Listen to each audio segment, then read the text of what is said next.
இப்போதும் நினைத்தால் நெஞ்சம் நெகிழ்ந்திடுதே. கல்வாரி அன்பை எண்ணிடும் வேளை கண்கள் கலங்கிடுதே. கர்த்தாவும் பாடுகள் இப்போதும் நினைத்தால் நெஞ்சம் நெகிழ்ந்திடுதே. ஆண்டவராகிய இயேசு கிறிஸ்துவின் நாமத்தில் கல்வாரி நேசம் ஊழியங்கள் சார்பாக உங்கள் அனைவருக்கும் எங்கள் பொங்கல் திருநாள் வாழ்த்துகளையும் உழவர் திருநாள் வாழ்த்துகளையும் தெரிவித்துக் கொள்கிறேன்.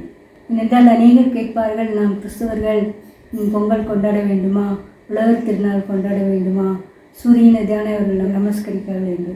இல்லை பிரியமானவர்களே, முதலாக நம் தேவாதி தேவன் தான் இந்த அர்ப்பின் பண்டிகையை ஆசரிக்க வேண்டும் என்று வேதாகமத்தில் குறித்து வைத்துள்ளார். கிட்டத்தட்ட 4000 வருடங்களுக்கு முன்பதாக இங்கு நம் தமிழ்நாட்டில் எப்பொழுது இந்த பொங்கல் பண்டிகை கொண்டாடப்பட்டது என்று நாம் அறியோம். ஆனால் வேதாகமத்தில் நம் தேவாதி தேவன் இப்படி ஒரு அர்ப்பின் பண்டிகை நீங்கள் நினைவு கூற வேண்டும், வயலில் விளைந்த விளைச்சலை தேவனுக்கு முன்பாக படைக்க வேண்டும் என்பதை குறித்து வைத்திருக்கிறார். ஆகையால் இங்கே செய்தியின் தலைப்பு அறுவடையின் தேவன். நம் தேவன் எப்பொழுதும் விளையச் செய்கிற தேவன். அதனால் நாம் தேவன்தான் முதலாவது ஆதாமை படைத்த பொழுது நிலத்தை பயன்படுத்துவதற்கு தான் அனுப்பி வைத்தார். ஆகையால் அவரும் ஒரு விவசாயி என்றுதான் நாம் கருத்தில் கொள்ளலாம். அந்த நோக்கத்தில் யாத்திராகமம் 23:16 நீ வயலில் விதைத்த உன் பயிர் வேலைகளின் முதற் பலனை செலுத்துகிற அறுப்பு கால பண்டிகையும், வருஷ முடிவிலே நீ வயலில் உன் வேலைகளின் பலனை சேர்த்து திரிந்த பொழுது சேர்ப்பு கால பண்டிகையும் ஆசரிப்பாயாக. ஒரு அறுப்பு கால பண்டிகை முதலாக அறுக்கும் கதிர்கட்டிகளை கொண்டு வந்து தேவனிடத்தில் படைத்து, ஆண்டவரே இந்த விளைச்சலை நன்றாக விளை செய்ததற்காக உமக்கு நன்றி என்று செலுத்தும் வண்ணமாக தான் ஒரு அறுப்பு கால பண்டிகை. அதுதான் இப்பொழுது நாம் தமிழ்நாட்டில் ஒரு பொங்கல் பண்டிகையாக அறுவடையின் திருநாளாக நாம் கொண்டாடி மகிழ்கிறோம். ஏனென்றால் ஒவ்வொரு காலகட்டத்திலும் தெய்வம்தான் நல்ல விளைச்சலை கொண்டு வருகிறவர். இப்பொழுது நாம் செய்திகளை கேட்கும் பொழுது எங்களுக்கு நல்ல மழை பெய்தது, நல்ல விளைச்சலை கொடுத்தார் ஆண்டவர் என்று சொல்லும் பொழுது மிகவும் மகிழ்வாக இருக்கிறது. ஏனென்றால் நல்ல விளைச்சல் இருக்கும் பொழுதுதான் நாம் பசி பட்டினி இல்லாமல் நாம் தேவனை ஆராதிக்க முடியும். விளைச்சல் கம்மியாக இருக்கும் பொழுது விலைவாசிகளின் பொருள் அதிகமாக எதிரும்போது ஏழைகள் எல்லாம் பிழைப்பதற்கு மிகவும் கஷ்டம். ஒருவேளை சாப்பாட்டுக்கே அவர்களுக்கு மிகவும் கஷ்டம். ஆகையால் தேவன் நல்ல விளைச்சலை கொண்டு வந்ததுக்காக நாம் அறுப்பின் பண்டிகையை நாம் விளைச்சலில் விளைந்த பண்டிகை கொண்டு வந்து பொருட்களை கொண்டு வந்து தேவனுக்கு படைக்கும் வண்ணமாக இந்த பண்டிகை நினைவு கூறப்படுகிறது. அநேக தரம் இப்பொழுது கிறிஸ்துவர்கள் வேறு வேலையை சேர்ந்து விட்டதனால் விவசாய வேலையை அவர்கள் அதிகமாக நாட்டம் கொள்வதில்லை. ஆகையால் இந்த பண்டிகையை நாமே நினைவு கூற வேண்டும் என்று நினைக்கிறார்கள். இல்லை பிரியமானவர்களே, நாம் நினைவு கூறாவிட்டாலும் நாம் ஒவ்வொரு முறையும் விவசாயிகளின் உழைப்பையும் நாம் சாப்பிடுகிற சாப்பாட்டையும் நினைத்து தேவனுக்கு ஒரு நன்றி செலுத்த வேண்டும். ஆண்டவராக இயேசு கிறிஸ்து 4000 பேரை போஷித்த பொழுதும் கூட அவர் அப்பத்தை வாங்கி ஸ்தோத்திரித்து பிட்டு அதை தேவனுக்கு கொடுத்தார். ஏனென்றால் அவர்தான் தேவாதி தேவன். அவர் கையில் இருக்கும் பொழுது அவர் கொடுத்திருக்கலாம். ஆனாலும் அவர் அதை நன்றியோடு நினைவு கூறும் வேண்டும் என்று நமக்கு கற்பிக்கும் வண்ணமாக அதை ஸ்தோத்திரித்து பிட்டு ஏராளமான ஜனங்களுக்கு பகிர்ந்தளித்தார். அவர்கள் சாப்பிட்டு திருப்தி அடைந்தார்கள் என்று. நாம் சாப்பிட்டு திருப்தி அடைவதற்காக நாம் இந்த அறுப்பு கால பண்டிகையை தேவனுக்கு நன்றி செலுத்தும் வண்ணமாக நாம் ஆசரிக்க கடமைப்பட்டுள்ளோம். தேவன் அதற்கு கிருபை செய்வாராக. அடுத்ததாக இந்த விவசாயிகளின் உழைப்பை நாம் நினைவு கூறும் வண்ணமாக நாம் அவர்களுக்காக அனுதினமும் ஜெபிக்க வேண்டும். சங்கீதம் 126:5-6 கண்ணீரோடு விதைக்கிறவர் கம்பீரத்தோடு அறுப்பார்கள், அள்ளித்தூவும் விதையை சுமக்கிறவன் அழுது கொண்டு போகிறான், ஆனாலும் தான் அறுத்த அரிகளை சுமந்து கொண்டு கம்பீரத்தோடு திரும்பி வருவான். பிரியமானவர்களே, முதலாவது விவசாயி அந்த நிலத்தை உழுது பண்படுத்தி எல்லா காரியங்களும் செய்து விதைக்கும் பொழுது அதிக மனசோர்வோடு தான் நல்ல விளைச்சல் வருமா என்ற ஒரு எதிர்பார்ப்போடு தான் அவர்கள் அதிகமாக விதைப்பார்கள். நல்ல மழை பெய்ய வேண்டும், நல்ல வெயில் அடிக்க வேண்டும், நேரத்துக்கு நேரம் பனியும் வேண்டும் மழையும் வேண்டும் என்று மனதில் நினைத்து கொண்டு அவர்கள் கடின உழைப்பாளிகள். நீங்கள் ஒவ்வொரு வயலுக்கும் சென்று நீங்கள் பார்த்தீர்கள் என்றால் அவர்கள் கடினமாக உழைத்து கண்ணீரோடு விதைக்கிறார்கள். அழித்துவும் விதையை கொண்டு போகிறவன் அழுது கொண்டு போகிறான், ஆனாலும் தன் அறுத்த அருகிலே கொண்டு வரும் பொழுது அதிக சந்தோஷத்தோடு இந்த காரியத்தை மற்றவர்களோடு பகிர்ந்து கொள்கிறான். அதுதான் இந்த அறுப்பின் திருநாள் இல்லை பொங்கல் பண்டிகையாக இங்கு விவசாயிகள் கொண்டாடுகிறார்கள். நாமும் கூட அந்த கஷ்டமாக உழைக்கும் அந்த விவசாயிகளுக்காக தினமும் தேவனிடம் மன்றாட வேண்டும். தேவனே, அவர்கள் விதைக்கும் விதை நன்றாக பயன்பட வேண்டும், நன்றாக பெருகி செய்ய வேண்டும். ஏனென்றால் வேதாவும் சொல்கிறது, ஈசாக்கு கூட ஒரு விவசாயி தான். ஈசாக்கு விதைத்தான், அவனுக்கு ஆண்டவர் 100 மடங்கு பெருகி செய்தார். எந்த காலத்தில் ஈசாக்கு விதைத்தான் என்று நீங்கள் பார்த்தீர்களா? பஞ்ச காலத்தில், மழையோ தண்ணீரோ வெயிலோ ஒரு சொல்லவே முடியாத காலத்தில் விதை வைத்த பொழுது தேவன் அவருடைய விளைச்சலை ஆசீர்வதித்து 100 மடங்கு பெருகி செய்தார். ஆகையால் நாமும் கூட இந்த நல்ல இந்திய தேசத்தில் இருக்கும் பொழுது, நல்ல மழை காற்று தண்ணீர் வெயில் எல்லாம் இருக்கும் தேசத்தில் இருக்கும் பொழுது, நம் விவசாயிகளுக்கு தேவன் இன்னும் அதிகமான விளைச்சலை கொடுக்க வேண்டும் என்று நாம் தேவனிடம் மன்றாட கடமைப்பட்டுள்ளோம். ஏனென்றால் அவர்கள் அநேக காரியங்களினால் சோர்ந்து போகிறார்கள். எவ்வளவோ விலைக்கு நம் அவர்கள் உரம் வாங்க வேண்டும், நல்ல விலை கிடைக்க வேண்டும், விளைந்த பொருட்களுக்கு அவர்கள் நல்ல விலையை கொடுத்து மற்றவர்கள் வாங்கி செல்ல வேண்டும் என்றெல்லாம் அதிக கவலையோடு கணக்கிட்டு இருப்பார்கள். ஆகையால் அவர்களுக்கு அதிக விளைச்சல் கிடைக்கும் பொழுதுதான் நல்ல லாபத்துக்கு விற்று அவர்கள் செழிப்படைந்திருப்பார்கள். அவர்கள் வாழ்வடைந்திருக்கும் பொழுதுதான் நன்றாக நிலத்தை உழுது நமக்கு நல்ல பயிர் விளைகளை விளைய செய்ய முடியும். அதனால் நாம் ஒவ்வொரு முறை நாம் உணவு கொள்ளும் பொழுது, நாம் குழம்பு ஊற்றி காய்கறிகளை சேர்த்து சாப்பிடும் பொழுது, அந்த விவசாயிகள் கடுமையாக உழைத்த விவசாயிகளுக்கு அதிக நன்றி கூட கடமைப்பட்டுள்ளோம். அதுதான் தன் அறுத்த அருகிலே கம்பீரத்தோடு திரும்பி வருகிறான். அப்படிப்பட்ட ஒரு விவசாயிகளுக்கு ஒவ்வொரு வருடமும் தேவன் அனுக்கிரகம் பண்ண வேண்டும் என்று நாம் அதிகமாக ஜெபிக்க வேண்டும். மேலும் இந்த அறுப்பின் பண்டிகை எதற்காக என்றால், நாம் கண்டிப்பாக ஏழைகளை நினைவு கூறுவதற்காக தான் நாம் இந்த அறுப்பின் பண்டிகையை கொண்டாட வேண்டும் என்று கர்த்தராகிய தேவன் இந்த காரியத்தை வைத்திருக்கிறார். ஏனென்றால் நாம் அறுப்பு அறுக்கும் பொழுது நீ முற்றிலுமாக அதை நீ சிந்தி கிடப்பதையெல்லாம் அறுக்கவே கூடாது, சில விதை நீ ஏழைகளுக்கு விட்டுவிட வேண்டும் என்று. லேவியராகமம் 23:22 உங்கள் தேசத்தின் வெள்ளாண்மையை நீங்கள் அறுக்கையில் வயலின் ஓரத்தில் இருக்கிறதை முற்றிலும் அறுக்காமலும் சிந்தி கிடைக்கிற கதிர்களை பொறுக்காமலும் எளியவனுக்கும் பரதேசிக்கும் அவளை விட்டுவிட வேண்டும், நான் உங்கள் தேவனாய கர்த்தர் என்று சொல்லுகிறார். நாம் பிரியமானவர்களே, நாம் இந்த அறுப்பின் பண்டிகை, இந்த உழவர் திருநாள் இல்லை பொங்கல் திருநாள் ஏழைகளை நினைவு கூறும் பண்டிகை. எத்தனையோ ஏழை மக்கள் இங்கு ஒருவேளை உணவு கூட கிடைக்காமல் அதிக கஷ்டப்படுகிறார்கள். நாம் விவசாயிகள் நல்ல அறுப்பின் பலன் கிடைத்தால்தான் அவர்களுக்கு மீண்டது போக அவர்கள் ஏழைகளுக்கும் கொடுக்க மனதுள்ளவர்களாக இருப்பார்கள். அவர்கள் விவசாயத்தில் நல்ல பலனை காணவில்லை என்றால் எப்படி வயல் ஓரத்தில் சிந்தனதை பொறுக்காமல் இருப்பார்கள்? அப்படி தேவன் கூறினது, நீ முற்றிலுமாக அறுக்கக்கூடாது, சிந்தனதை ஏழைகளுக்கும் பரதேசிகளுக்கும் விட்டுவிட வேண்டும் என்று கூறினார்கள். நாம் ரூத்தின் சரித்திரத்தை எடுக்கும் பொழுதும் கூட, ரூத் ஒரு மோவாபிய பெண், ஒன்றுமே தெரியாத பெண்ணாக வந்தாள். அவளுக்கு வாழ்வு கொடுத்தது இந்த வயலில் சிந்தி கிடைத்த இந்த மணிகளை நான் பொறுக்கிக் கொள்கிறேன் என்றுதான். போவாசின் வயல்களில் அவள் நாள் முழுவதும் பொறுக்கி தீர்ந்த பொழுது, அடித்து தீர்ந்த பொழுது அது ஒரு மரக்கால் கோதுமை என்று கண்டு கொண்டாள். பிரியமானவர்கள், அவள் பிழைப்பு நடத்துவதற்காக தேவன் இந்த கட்டளையை போவாஸ் கடைபிடித்தபடியினால்தான் ஒரு வாழ்வழித்த ஏழைக்கு, ஒரு மறுதேசத்தில் வந்த ஒரு ஏழைக்கும் மாமியாருக்கும் வாழ்வழிக்க செய்த தேவனாக இருக்கிறார். ஆகையால் நாமும் கூட இந்த அறுவடை திருநாளை நினைவு கூறும் பொழுது ஏழை எளிய மக்களை நினைவு கூர்ந்து அவர்களுக்கும் அறியவர்களுக்கும் ஏதாவது நம்ம ஈந்தவற்றை நாம் கொடுக்க கடமைப்பட்டுள்ளோம். விவசாயிகள் மட்டுமல்ல, அந்த விவசாயத்தை சார்ந்து இருக்கிற ஏராளமான தொழிலாளிகள் இருக்கிறார்கள். அவர்களையும் நாம் நினைவு கூர்ந்து தேவனிடம் மன்றாட வேண்டும். அதற்காக தான் இந்த அறுவடை திருநாள், அதற்காக தான் நம் தேவன் அறுவடையின் தேவனாக இருக்கிறார். நாம் விவசாய நிலத்தில் என்னென்ன காரியங்களை நாம் செய்ய வேண்டும் என்பதை முன்குறித்தியே வைத்திருக்கிறார்.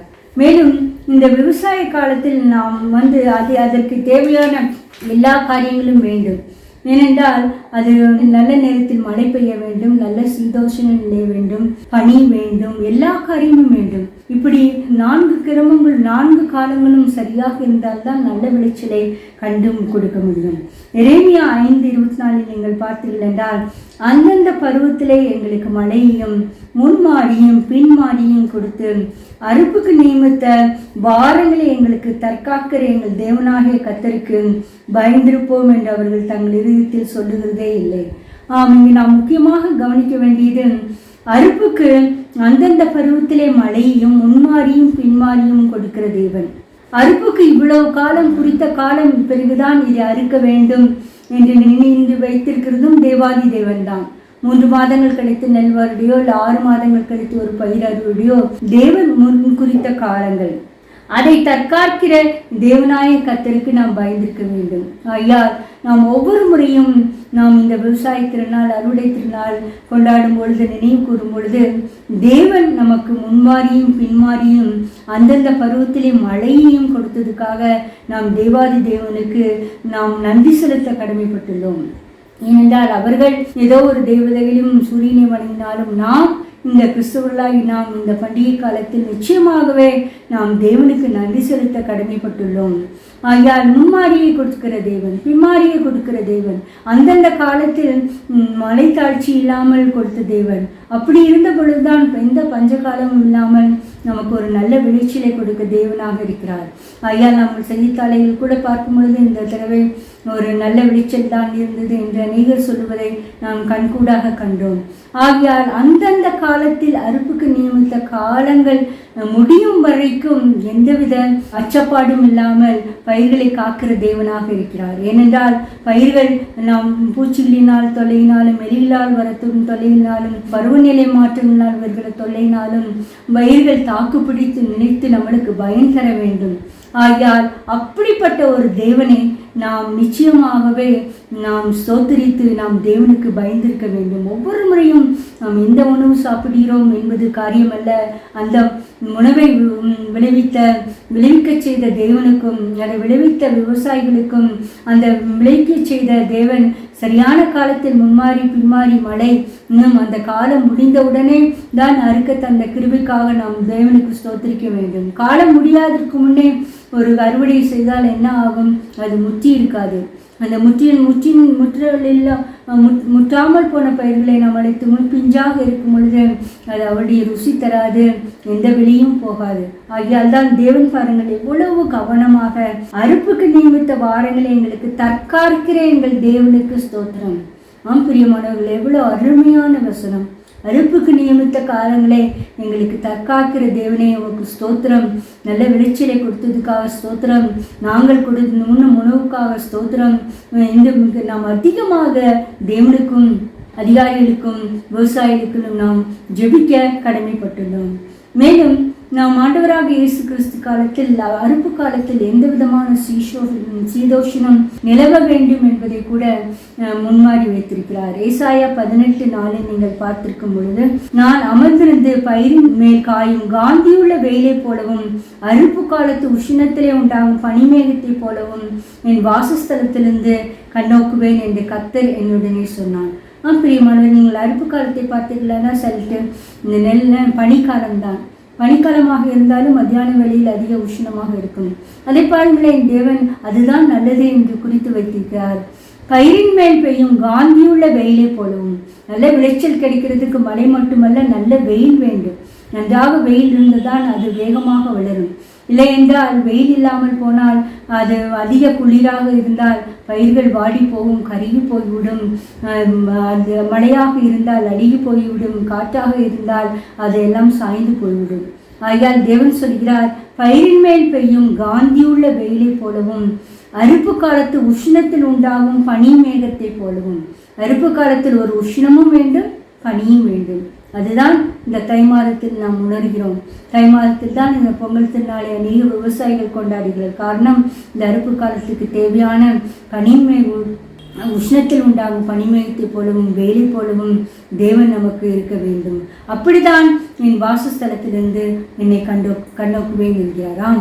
பயிர்கள் நன்றாக விளைவதற்கு இவ்வாறு தேவையான சீதோஷண நிலையை உண்டாக்குகிற தேவன் நாமும் கூட ஆவிக்குரிய வாழ்க்கையில் நாம் நன்றாக வளர வேண்டும் என்பதை முக்கியமாக கருத்தில் கொண்டு, நான் என் வாசஸ்தலத்திலிருந்து உங்களை கண்ணோக்குவேன். எப்படி கண்ணோக்குவேன் என்றால், காந்தியுள்ள வெயிலை போல, நாம் வளர்வதற்கு தேவையான வெயிலை போல, அறுப்பு காலத்தில் உஷ்ணத்தில் உண்டாகும் பனிமேகத்தை போல நன்றாக நெற்கதிர்கள் பிடித்து காய்கள் பிடித்து நன்றாக வளர்த்தக்கதாக திருச்சியான கனியை தரத்தக்கதாகவும் தேவன் நம்மை அப்படிப்பட்ட ஒரு காலத்தை வருஷிக்கப்படுகிறார். அப்படிதான் நம்மை கண்ணோக்குவேன் என்கிறார். அப்படிப்பட்ட கண்ணோக்குகிற தேவனுக்கு முன்பாக நாம் எந்த கனியும் கொடாமல் இருக்கும் பொழுது, ஒரு கனியற்ற ஜீவியம் செய்யும் பொழுது தேவன் நம்மை விரும்பவே மாட்டார், வெட்டி போடுவேன் என்று சொல்கிறார். ஒரு வேதாந்தத்தில் கூட ஒரு திராட்சை தோட்டக்காரரும் ஒரு திராட்சை தோட்டத்தில் ஒரு அத்தி மரத்தை நட்டு வைத்து வளர்த்து வந்தார். ஒவ்வொரு முறையும் அந்த எஜமானன் வந்து அத்திமரத்தில் பழங்களை தேடும் பொழுது ஒரு பழமும் அங்கே இல்லை. அப்பொழுது தோட்டக்காரனை நோக்கி, இது ஏன் இருக்கிறது, இதை வெட்டி போடுங்கள், நிலத்தையும் ஏன் கிடைக்கிறது என்றார். ஆனால் தோட்டக்காரர் கெஞ்சினது, இந்த வருடம் இருக்கட்டும், நான் கொத்தி எரி போடுவேன், கனி கொடுத்தால் சரி, இல்லாவிட்டால் வெட்டி போடலாம் என்று.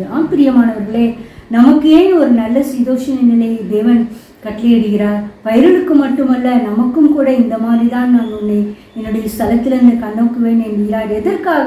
நாம் கனி தரும் பலன் தரும் ஜீவியம் தரத்ததாக, பயனுள்ள வரத்தை கொடுக்கிற ஒரு ஜீவியம் தரத்ததாக, இல்லை யாருக்கும் பிரயோஜனம் இல்லாத ஒரு காட்டு மரத்தை போலவும் ஒரு முள்செடியை போலவும் பயன் தராத மரத்தை போலும் இருந்தால் தேவன் நம்மை வீணாக்காமல் நம்மை வெட்டி போடுவார்.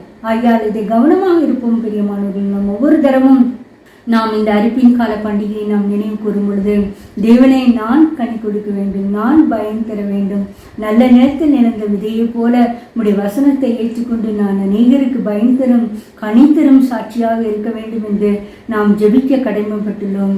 ஆகையால் நாம் அதை கண்ணோக்குவோமாக. அடுத்ததாக நாம் ரட்சிப்பை எதிர்பார்த்து தான் இந்த ஒரு அரிப்பின் பண்டிகை. ஒவ்வொரு நாளும் இந்த அரிப்பின் பண்டிகையை நாம் ஒரு வருஷத்தின் முதலாவது கொண்டாடுகிறோம். காரணம், இந்த வருஷத்திலாவது என்னுடைய மக்கள் ரட்சிக்கப்பட்டு என்னிடம் திரும்ப மாட்டார்களா என்று தேவன் ஏங்கி தவிக்கிறார். எரேமியா 8:20, அறுப்பு காலம் சென்றது, கோடை காலமும் முடிந்தது, நாமோ ரட்சிக்கப்படவில்லை. பிரியமானவர்களே, இதுதான் நம் தேவாதி தேவனின் உள்ள கதறுதல். அறுப்பு காலம் முடிந்தது, கோடைக்காலமும் வந்தது, நாமோ ரட்சிக்கப்படவில்லை. நாம் ஏன் இந்த அரிப்பின் பண்டிகையை நாம் நினைவு கூற கடமைப்பட்டுள்ளோம் என்றால், ஒவ்வொரு வருடம் வரும் பொழுது நான் ரட்சிக்கப்பட்டிருக்கிறேனா, என் குடும்பம் ரட்சிக்கப்பட்டிருக்கிறதா, என்னை சூழ்ந்தவர்கள் ரட்சிக்கப்பட்டிருக்கிறார்களா, என் சொந்த பந்தங்கள் ரட்சிக்கப்படுகிறார்களா என்ற நம் உணர்வை நாம் பெருக்கிக் கொள்ளதான் இந்த அரிப்பின் பண்டிகையை நாம் நினைவு கூற கடமைப்பட்டுள்ளோம். நாமும் ஏனோதானம் என்று இருந்துவிட்டு பரவாயில்லை, இந்த வருடத்தில் என்ன வாக்குத்தத்தம், இன்னும் அதிகமான செழிப்பின் நாடாக இருக்குமா, இன்னும் முன்னேறக்கூடிய நாடாக இருக்குமா என்று நாம் கருதுகிறோமோ தவிர நாம் ரட்சிக்கப்பட்டிருக்கோமா, என் குடும்பம் ரட்சிக்கப்பட்டிருக்கிறதா என்று நாம் கவலைப்படாமல் இருக்கிறோம். ஏனென்றால் அள்ளித்தூவும் விதையை சுமந்து கொண்டு போகிறவன் கண்ணீரோடு போகிறான். ஆகையால் அள்ளித்தூவும் விதையை சுமந்து கொண்டு வருகிற நாம் பரிசுத்த ஆவியானவர் தான். விதை என்பது வேத வசனங்கள் தான். இந்த வேத வசனங்களை அவர் விதைக்கும் பொழுது ஒவ்வொரு முறையும் என் குமாரத்தை இந்த முறை நன்றாக விளைய செய்யும் நிலம் போல் இருப்பாள் என்று நினைத்துதான் விதைக்கிறார். ஆனால் நாம் அவர் மகிழத்தக்கதாக அறுவடையை துறக்கத்ததாக நாம் ரட்சிப்பு நிச்சயத்தை பெற்றுக்கொண்ட மக்களாக சாட்சியாக ஜீவிக்கிறோமா என்று கருத கடமைப்பட்டுள்ளோம். இந்த வசனத்தை போல் அறுப்பு காலம் சென்றது, கோலை காலமும் வந்தது, நாமோ ரட்சிக்கப்படவில்லை என்று தேவன் உள்ளத்து கணக்கையை நாம் அறிந்து கொண்ட மக்களாக நாம் ஜீவிக்க வேண்டும். ஏனோ தானோ என்றும் இந்த வருடத்தையும் கழித்து போட்டுவிட்டு அடுத்த வருடத்தில் இன்னொரு பொங்கலை பார்க்கலாம் என்று இல்லை. பிரியமானவர்களே, நாம் தேவன் விதைக்கிற வசனம் நம்மிடத்தில் கிரியை செய்து நாம் பலன் தருகிறோமா? நாமும் ஒரு நிலம் போல்தான் இருக்கிறோம். நம்முடைய உள்ளம் நிலம் போல்தான் இருக்கிறது. அதை நன்றாக பயன்படுத்தி உழுது தேவன் விளைய செய்யத்தக்கதாக ஆண்டவர் கிருபை செய்ய வேண்டும். அதற்கு தேவன் கிருபை செய்வாராக. அடுத்ததாக நம் ஆண்டவராக இயேசு கிறிஸ்து பரலோக ராஜ்யத்தை குறித்து அநேக உவமைகளை கொடுக்கும் பொழுது நிலத்தை குறித்தும் விதைகளை குறித்தும் அப்படிதான் சொல்லிக்கொண்டே போனார். ஏனென்றால் அவர் பிதாவாகிய தேவன் ஆதி காலத்து ஒரு விவசாயி இருந்தாலும் ஆண்டவராக இயேசு கிறிஸ்துவும் இந்த விவசாயத்தை குறித்து மக்களுக்கு கருத்துக்களை பகிர்ந்து கொண்டே தான் போகிறார். நீங்கள் வேதா உவமைகளை நீங்கள் பார்க்கும் பொழுது அநேக உவமைகள் விதைகளை குறித்து நிலத்தை குறித்து தான். ஏனென்றால் தேவன் ஆண்டவராக இயேசு கிறிஸ்துவும் கூட நிலத்தில் நிலைக்கும் விதைகளுக்கு பலனை குறித்து அதிக கன்சர்னாக இருக்கிறார். நீங்கள் மத்தேயு 13:24 முதல் 30 வரை நீங்கள் பார்த்தீர்கள் என்றால், பரலோக ராஜ்யம் நல்ல நிலத்தில் நல்ல விதையை விதைத்த மனுஷனுக்கு ஒப்பா இருக்கிறது. ஆம், பரலோக ராஜ்யம் எப்படி இருக்கிறது என்றால் நல்ல நிலத்தில் நல்ல விதையை விதைத்த மனுஷனுக்கு ஒப்பாக இருக்கிறது. நாம் நல்ல நிலமாக இருக்கிறோமா? தேவன் நம்மை நல்லவர்களாக தான் படைத்திருக்கிறார். நல்லவர்களாக படைத்திருக்கிறபடியினால்தான் இந்த வசனத்தை கேட்கும்படியாக ஒரு காரியத்தை அள்ளி செய்கிறார். ஆகையால் இந்த ஓமை நீங்கள் பார்க்கும் பொழுது நல்ல நிலத்தில் நல்ல விதையை நியமித்த மனுஷனுக்கு ஒப்பாக இருக்கிறார். ஆனால் அந்த நல்ல விதையை விதைத்த பொழுது சத்ரு களைகளையும் நட்டி விட்டு போய்விடுகிறான். அடுத்த நாள் அந்த கூலிக்காரன் எஜமானரே, நீங்கள் நல்ல விதையை தானே வளர்த்தீர்கள், களைகளை யார் நட்டி விட்டு போனார்கள் என்று. அது வீட்டு எஜமான் சொன்னது, இது சத்துரு செய்தது என்று. நாமும் கூட நாம் நல்ல நிலமாக தேவனுக்கு பயன்பட வேண்டும் இருக்கும் பொழுது பொல்லாத எண்ணங்களையும் வேண்டாத காரியங்களையும் சத்துரு நம் உள்ளத்தில் விதித்து விட்டு போகிறான். அது களையை போன்றது, அதை நாம் வளர விடக்கூடாது. அங்கு கேட்கிறார்கள், நான் இப்பொழுதே போய் அந்த களைகளையெல்லாம் பிடுங்கி போட வேண்டுமா என்று. ஆனால் தேவன் சொன்னது, வேண்டாம் வேண்டாம், அதெல்லாம் வளரட்டும், மறுப்பு மட்டும் வளர விடுங்கள், பிற்பாடு பார்க்கிறான் என்று. இந்த களையும் அந்த நல்ல நிலத்தில் விதைத்த அந்த பயிருக்கு வேண்டிய தண்ணீரையும் உரத்தையும் எடுத்துக்கொண்டு மிகவும் சந்தோஷமாக செழித்தோங்கி வளர்ந்தது. எனக்கு எந்த பயமும் இல்லை, எனக்கு எந்த கவலையும் இல்லை. நான் களைகளோடு நல்ல நிலத்தில் நடந்த பயிராக அதிகமாக வளர்கிறேன் என்று மிகவும் செழிப்பாக வளர்ந்தது. நீங்களும் கூட வீட்டில் ஒரு தோட்டம் வைத்திருந்தீர்கள் என்று பார்த்தால் மழைக்காலத்திற்கு பிற்பாடு பார்த்தீர்கள் என்றால் அங்கு உள்ள ஒரு புல் பூண்டு தான் அதிக செழிப்பாக வளர்ந்திருக்கும், நிலத்தில் உள்ள சத்தையெல்லாம் எடுத்துக்கொண்டு. இதே போல்தான் இப்படியும் வளர்ந்தது. ஆனால் அவர்கள் கடைசி காலத்தில் அந்த எஜமான் தோட்டக்காரர் என்ன சொன்னார்கள் என்றால், மத்தேயு 13:20, அறுப்பு காலத்தில் நான் அறுக்கிறவரை நோக்கி முதலாவது களைகளை பிடிங்க அவரை சுட்டரிக்கிறதுக்கு கட்டுகளாக கட்டுங்கள், கோதுமையை என் கடைச்சியிலே சேர்ந்து வையுங்கள் என்பேன் என்று சொன்னான் என்றார். ஆம் பிரியமானவர்களே, இங்கு முதலாவது இந்த களைகளை தான் பிடுங்கப்பட்டது. களைகள் அதிகமாக எந்த பயனும் இல்லை, ஆனால் சந்தோஷமாக இருந்தது. ஆனால் அந்த பயனில்லாத களைகள் தான் முதலாவது பிடுங்கப்பட்டு சுத்தரிக்கப்பட்டது. ஆம், நம்முடைய நிலம் உலகம் நல்ல விதை ராஜ்யத்தின் புத்திரர், களைகள் பொல்லாங்கனுடைய புத்திரர், அவைகளை விதிக்கிற சத்துரு பிசாசு. ஆம், நாம் பொல்லாங்கனின் புத்திரராக இருக்கிறோமா, ராஜ்யத்தின் புத்திரராக இருக்கிறோமா? நாம் ராஜ்யத்தின் புத்திரராக இருக்கும் பொழுது நல்ல விதியை விதிக்கிற நிலம் போல் இருப்போம். நிச்சயமாகவே அது 30, 60, 100 பயன் தரும். ஐயா, என்ன நடக்கும் பாருங்கள், மத்தேயு 13:40, அதனால் களைகளை சேர்த்து அக்கினியை சுட்டரிக்கிறது போல இவ்வுலகத்தின் முடிவிலே இது நடக்கும். மனுஷகுமாரன் தம்முடைய தூதர்களை அனுப்புவார், அவர்கள் அவருடைய ராஜ்யத்தில் இருக்கிற சகல இடர்களையும் அக்கிரம செய்களையும் சேர்த்து அவர்களை அக்கினி சூளையிலே போடுவார்கள், அங்கு அழுகையும் பற்களிப்பும் உண்டாயிருக்கும். நாம் இடரல் உண்டாக்குறவா இருக்கிறோமா? சகல அக்கிரமம் செய்கிறவர்களாக இருக்கிறோமா? நாம் அப்படி இருக்கும் பொழுது ஒரு களைகளை போல் தான் காணப்படுவோம். ஒருவேளை அந்த கலை மிகவும் செழித்தோன் பார்வைக்கு பசுமையாக இருக்கிறது போல நம்முடைய வாழ்க்கையும் எந்தவித கவலையும் இல்லாமல் மற்றவர்கள் பார்வைக்கு ஒரு பசுமையானதாக இருக்கலாம். ஆனால் அக்கிரமக்காரரும் அப்படித்தான் அநேகந்தரம் நீங்கள் பார்க்கலாம். அநேக துன்மார்க்கரை நீங்கள் பார்த்தீர்கள் என்றால் அவர்கள் மிகவும் செழிப்பாக இருப்பார்கள். எந்தவித பிரச்சனையும் இருக்காது, எந்தவித கவலையும் இருக்காது. எதற்கும் அவர் கவலைப்பட தேவையில்லை, காத்திருக்க தேவையில்லை. எல்லாம் அவர்கள் நினைத்தபடி நடந்து கொண்டேதான் இருக்கும். ஆனால் தேவாதி தேவன் சொல்கிறார், இடரல்கள் உண்டாக்குறவர்களும் அக்கிரமங்களையும் செய்கிறவர்களையும் களைகளை போல் இருக்கிறார்கள், அவளை பிடுங்கியும் எடுத்து போடுங்கள், அங்கே அழுகையும் பற்கடிப்பும் உண்டாயிருக்கும். ஆகையால் நாம் மிகவும் கவனமாக இருக்க வேண்டும் பிரியமானவர்களே. இந்த காலகட்டத்தில் நாம் தேவனுடைய ராஜ்யத்தை குறித்து கேட்கிற சத்தியங்களை நாம் உடனடியாக ஏற்றுக்கொண்டு, தேவனே, நான் நல்ல விதையை போல் இருக்க வேண்டும், என்னுடைய இருதயத்தை பண்படுத்தி நான் நன்றாக உமக்கு பயன் தர வேண்டும் என்று நாம் ஜெபிக்க கடமைப்பட்டுள்ளோம். எப்படி நாம் ஒரு நிலத்தை வைத்திருந்தால் நாம் அதற்காக அனுதினமும் ஜெபிக்கிறோமோ, நான் இதை விதைத்துள்ளேன், தேவனே எனக்கு நன்றாக பயன் தர வேண்டும், நன்றாக விளைய வேண்டும் என்று நாம் ஜெபிக்க கடமைப்பட்டுள்ளோமோ, அதே போல் நமக்குடைய வாழ்க்கைக்கும் நாமும் கூட நாம் நல்ல நிலத்தில் நிலந்த விதையை போல செழித்தோங்கத்தக்கதாக, நாம் தேவன் நம்மை அறுக்கும் பொழுது கோதுமையை அறுக்கத்தக்கதாக நம்மையும் களஞ்சியத்தில் சேர்க்கத்தக்கதாக நாம் விண்ணப்பம் பண்ண வேண்டும். அதற்கு தேவன் கிருபை செய்வாராக. அடுத்ததாக நாம் என்ன காரியம் செய்கிறோமோ அதை தான் நாம் அறுப்போம். நாம் நினைத்து கொண்டிருக்கிறோம் எப்படி விட்டாலும் வாழ்ந்து கொண்டிருக்கலாம், அது ஒன்றும் பிரச்சனை இல்லை, அவர்களை பாருங்கள் இவ்வளவு துன்மார்க்கமாக வாழ்ந்து நன்றாக தானே இருக்கிறார்கள். ஆனால் தேவன் நம்மை ரட்சிக்கிறார். கலாத்தியர் 6:7 பார்க்கும்போது, மோசம் போகாதீர்கள், தேவன் தம்மை பரியாசம் பண்ண விட்டான், மனுஷன் எதை விதைக்கிறானோ அதையே அறுப்பான். தன் மாம்சத்திற்கென்று விதைக்கிறவன் மாம்சத்தினாலே அழிவை அறுப்பான், ஆவிக்கென்று விதைக்கிறவன் ஆவியினாலே நித்திய ஜீவனை அறுப்பான். நன்மை செய்கிறதில் சோர்ந்து போகாமல் இருப்போமாக, நாம் தளர்ந்து போகாதென்றால் ஏற்ற காலத்தில் அறுப்போம். எப்பொழுதும் நன்மையை செய்ய வேண்டும். மற்றவர்கள் தீமை செய்து பெருகுவதைப் போல நாமும் துணிகரமாக தீமை செய்து அதை தேவன் பார்த்து கொள்வார், அப்புறம் மன்னிப்பு கேட்டுக்கொள்ளலாம் இருக்கக்கூடாது. மாம்சத்துக்கென்று விதைக்கிறவன் மாம்சத்தினாலே அழிவை தான் அறுப்பான்.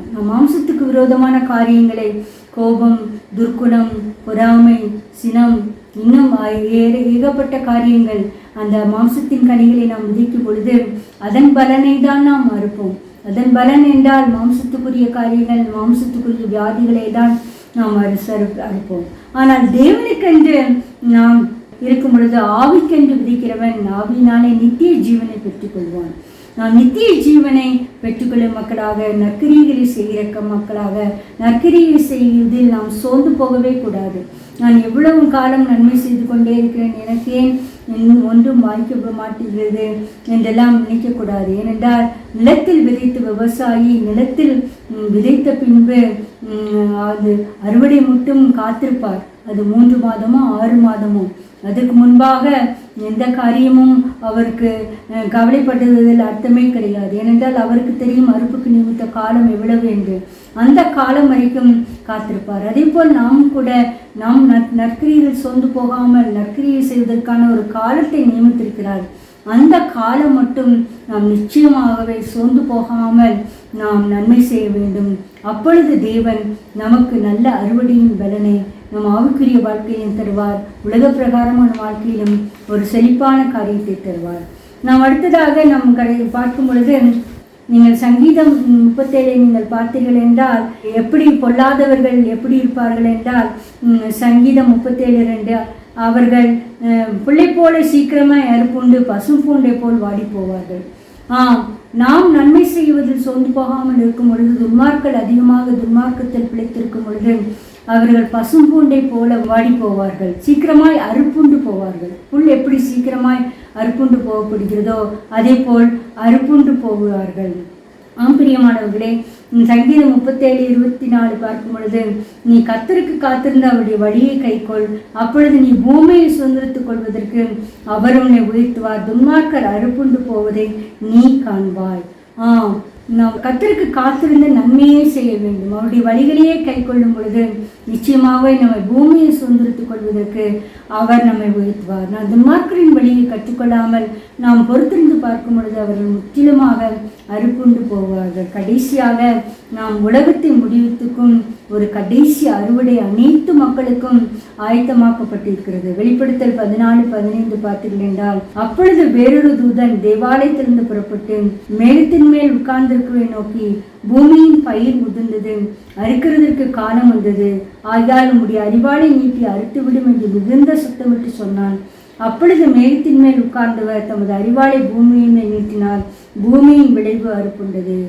பிரியமானவர்களே, இந்த கடைசி கால அறுப்பின் நியாயத்திற்பின் போது நாம் அறுப்புண்டு களஞ்சியத்தில் சேர்க்கப்படும் மக்களாக இருக்கிறோமா? இல்லை என்றால் நாம் இந்த ஆண்டவராக இயேசு கிறிஸ்து சொன்ன ஓமையை போல் அக்கினியில் போடப்படுகிற மக்களாக இருக்கிறோமா என்று சிந்திப்போம். பிரியமானவர்களே, இந்த மேகத்தின் மேல் உட்கார்ந்திருக்கிற வேறு யாரும் இல்லை, நம் ஆண்டவராக இயேசு கிறிஸ்து தான். அதுதான் ஆண்டவராக இயேசு கிறிஸ்து இந்த உலகத்தில் இருக்கும் பொழுதே மத்திய 13 பரலோக ராஜ்யம் இப்படிப்பட்டது என்று சொல்லி கொடுத்திருக்கிறார். ஆகையால் அதை நாம் கவனமாக கலத்தில் கொண்டு கடைசி கால அறுப்பின் காலத்தின் போது நாம் அறுப்புண்டு போகாதபடி தேவராஜ்யத்தின் மக்களாக நாம் கோதுமை பணிகளைப் போல களஞ்சியத்தில் சேர்க்கத்தக்கதாக ஆண்டவர் கிருபை செய்வாராக. ஜெபம். எங்களை நேசிக்கிற அன்பான பிதாவே, அறுப்படையின் தேவன் என்ற தலைப்பில் சில காரியங்களை சிந்தித்தோம். கர்த்தாவே, ஆண்டவரே, இந்த பொங்கல் திருநாளை கொண்டாடுகிற காலகட்டத்தில் எல்லா விவசாயிகளுக்காகவும் நம்முடைய பாதப்படியில் வைக்கிறோம். கர்த்தாவே, அவர்களுக்கு ஏற்ற விளையத்தில் பயிர்களை விளைவிக்க செய்து நிலத்திற்கு நல்ல மழையை கொடுத்து முன்மாரியும் பின்மாரியும் கொடுத்து பனியும் உஷ்ண காலத்து வெயிலையும் கொடுத்து நல்ல விளைச்சலை கொடுத்த தயவுக்காக ஸ்தோத்திரம். அதனால் விவசாயிகள் அதிக சந்தோஷம் அடைந்ததுக்காக ஸ்தோத்திரம். அதனால் நாங்களும் எந்த வித உணவு குறைச்சலும் இல்லாமல் தட்டுப்பாடும் இல்லாமல் எங்களை காப்பாற்றி வருகிற தயவுக்காக ஸ்தோத்திரம். பரிசுத்தகப்பனே, எங்கள் பயிர்களை எல்லாம் நீர் காப்பாற்றி பஞ்சகாலம், சாவி, வறட்சி, வெட்டுக்கிளி போன்ற காரியங்களிலிருந்து நீர் எங்களை காப்பாற்றி வருகிற தயவுக்காக ஸ்தோத்திரம். இந்த காலத்தில் ஆண்டவரை விவசாயிகளுக்காகவும் அதை சார்ந்த தொழில்களை செய்கிற எல்லாருக்காகவும் இந்த பாதுபடியில் வைக்கிறோம் கர்த்தாவே. ஆண்டவரை, இந்திய தேசத்தில் எல்லா விவசாயிகளையும் ஆண்டவரை யாரால் நிலத்தை வைத்திருக்கிறார்களோ, என்னென்ன பயிர் செய்கிறார்களோ அதெல்லாம் ஆசீர்வதிக்க வேண்டும் என்று கெஞ்சிறோம் கர்த்தாவே. அது 1, 10, 100, 60 பயன்பட கிருபை செய்ய வேண்டும் என்று கெஞ்சிறோம். ஈசாக்கு விதவைத்தான் தேவன் 100 மடங்கு பெருகி செய்தார் என்பது போல ஆண்டவரை நீர் 100 மடங்கு விளைச்சல் எங்கள் தேசத்தில் கொடுக்க வேண்டும் என்று கெஞ்சிறோம். ஆண்டவரை, விவசாயத்தில் மட்டுமல்ல ஆத்துமத்திலும் கர்த்தாவே நாங்கள் அதிகமான அறுவடையை காணத்தக்கதாக நீர் மகிழத்தக்கதாக எங்களுக்கு கிருபை செய்ய வேண்டும் என்று கெஞ்சிறோம் கர்த்தாவே. இதை கேட்டுக்கொண்டுள்ள ஒவ்வொரு மனதிலும் இந்த விதை நல்ல நிலத்தில் விழுந்த விதையாக பயன் செய்து ஆண்டவரை கோதுமை மணிகளைப் போல உமது களஞ்சியத்தில் சேர்க்கத்தக்கதாக ஆண்டவர் கிருபை செய்ய போகிற தயவுக்காக ஸ்தோத்திரம். எல்லா துதி கனமழையும் உமக்கு செலுத்துகிறோம்.